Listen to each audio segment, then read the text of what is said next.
it's time for us to have a story today. But I don't know where the book is. Do you know where the book is? Have you hidden it? Have you hidden it, little Faye? Oh, I think little Faye might have hidden the book. Let's have a look for the book. Is this the book? No, little Faye, it's not.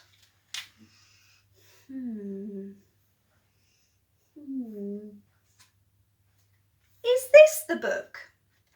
Well, pieces of paper, but I can't see any pictures and I can't see any writing. So I don't think this is going to tell us a story.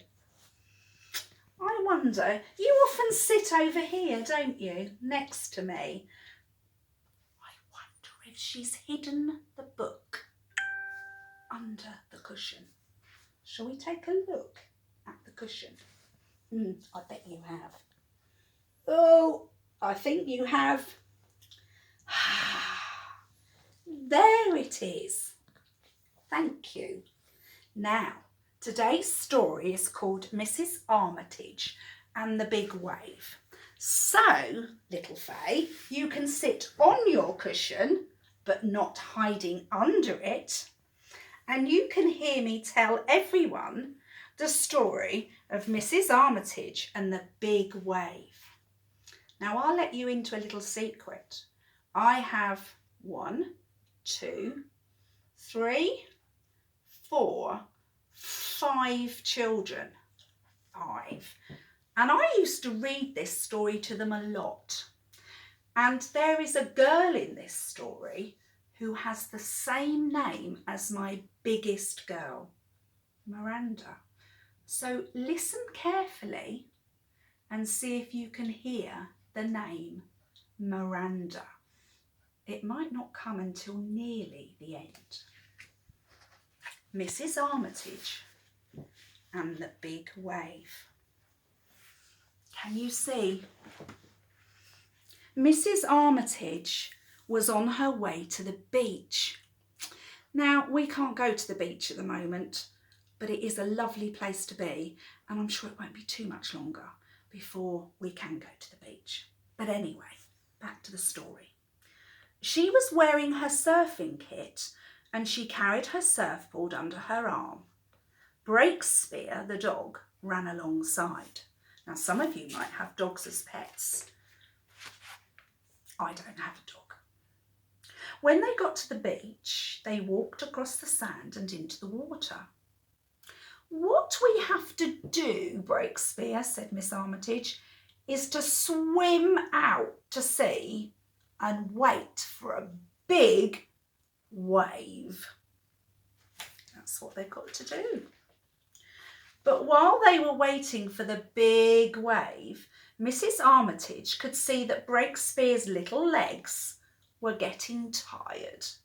What we need here, said Mrs. Armitage, is something to keep a faithful dog afloat. Now, Mrs. Armitage, if you listen carefully, is going to say the same phrase again and again. She is going to say what we need here quite a lot in this story. What does she find to keep Breakspear afloat? So she swam back to the beach and bought an inflatable desert island. It's a bit like a rubber ring. When she got back, Breakspear climbed onto the desert island and they went on waiting for the big wave.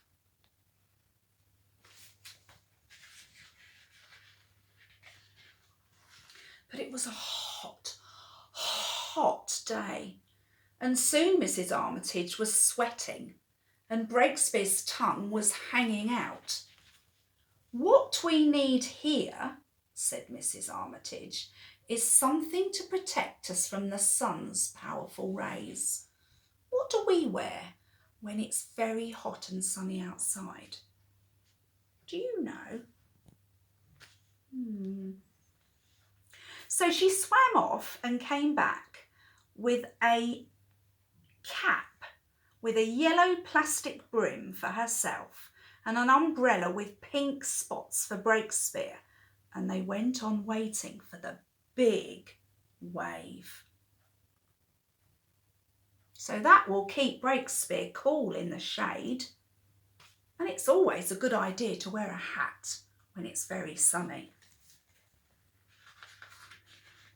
Now, they were nice and cool, but they soon began to feel rather hungry, as you do at the seaside.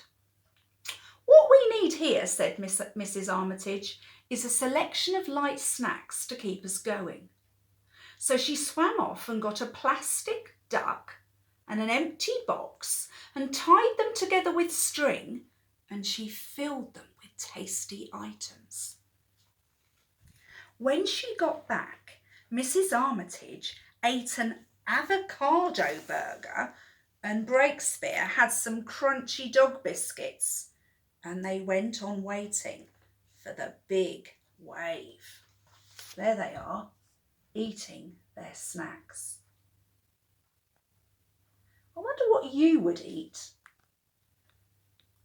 if you was in the sea. After a while, a breeze sprang up and blew briskly along the shore. "This is delightful," said Mrs. Armitage, "but what we need here is something to show us wind force and direction."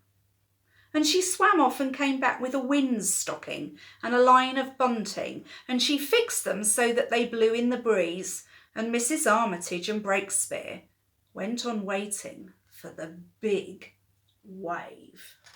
Now that's the wind stocking, that stripy thing, and the bunting is a big long line of string with coloured triangles on it. And when there's a wind,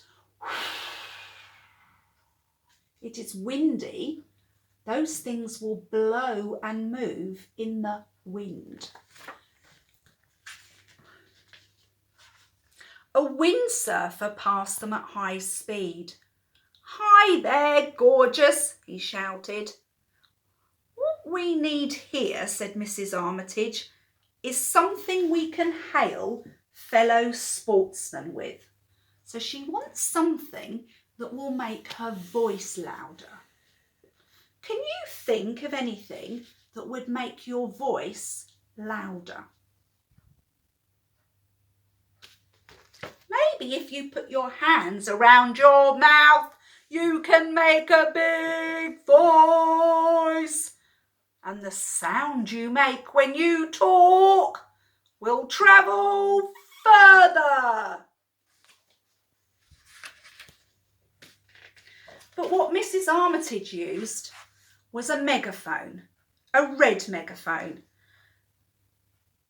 She brought a motor horn as well, because it's always a good thing to have a motor horn. Now, a motor horn is something you can squeeze and it'll make like a bark, bark sound.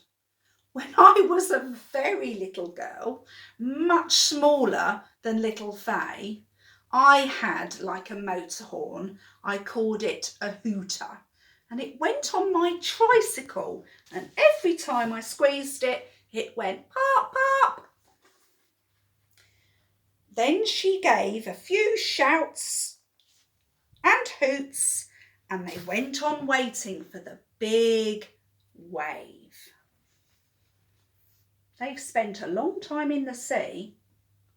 Please don't ever go in the sea without a grown-up, will you? Please don't ever go in the swimming pool without a grown-up. It's really important that you keep safe near water. By now, all kinds of fish were popping their heads out of the water to find out what the fuss was about. "I hope there aren't any sharks," said Mrs. Armitage, and she swam off and came back with a sturdy boat hook. "Now we can give a prod," that's a poke, poke, poke, "to any sharks that want to trouble us," said Mrs. Armitage, and they went on waiting big wave. There's all the fish. There's the boat hook to prod those sharks. Not sure that's a good idea either. I wouldn't prod a shark. They're a bit fierce. Let's turn the page and carry on with the story.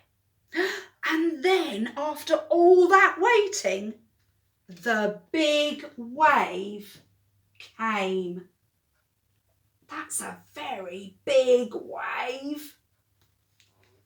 At the same moment, they noticed a little girl called Miranda, who had swum out too far and was in difficulties. She was probably a bit older than you, but even so, she should not have gone in the sea without a grown-up.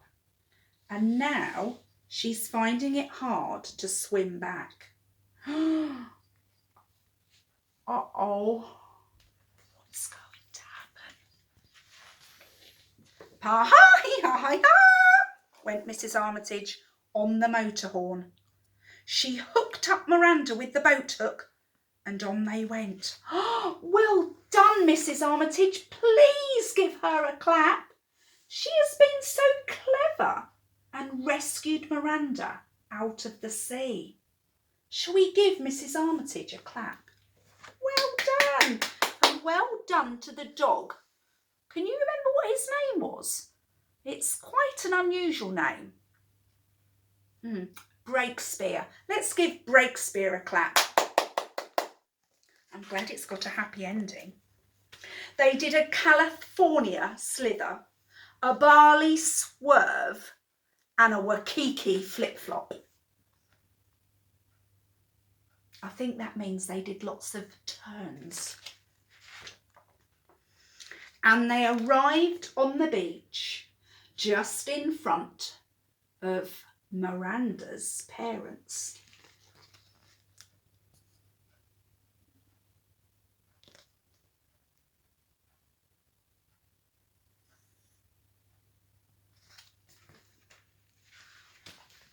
They all went to the beach cafe to celebrate. I think it's rather nice going to have something to eat and drink in a cafe. There's still time, Breakspear, for us to have another go, said Mrs. Armitage. But what we really need is, we're going to find out in a moment. Here they are, having a nice time in the beach cafe. But Mrs. Armitage still wants an adventure. And she says to her dog that it's not too late. So what is it that she really needs? Wow. Look at all those things Mrs. Armitage and Breakspear need to have an adventure on the big wave. Take a look at the book and see what Mrs. Armitage and Breakspear have got. Can you name any of those things? And that, I think, is the end of today's story.